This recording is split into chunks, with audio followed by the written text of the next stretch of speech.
જો ને કઈ જાય ના પછી વાળી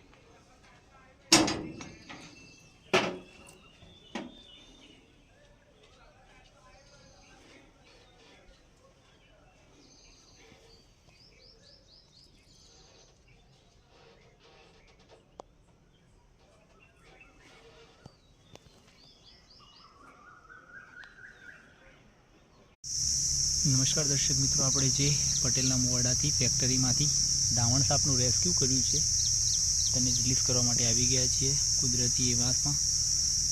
તો આપ જોઈ શકો છો, આ વિંજેરી સાપ છે। આનો કલર એકલો ખાલી પીળો હોય છે। લોકો આનેથી ડરતા હોય છે કે પીળું હોય બધું ઝેર હોય, પણ ઝેરનો કોઈ દેખાવ હોતો નથી। વિડીયો ગમે તો લાઈક કરજો, શેર કરજો। આને રિલીઝ કરીએ છીએ।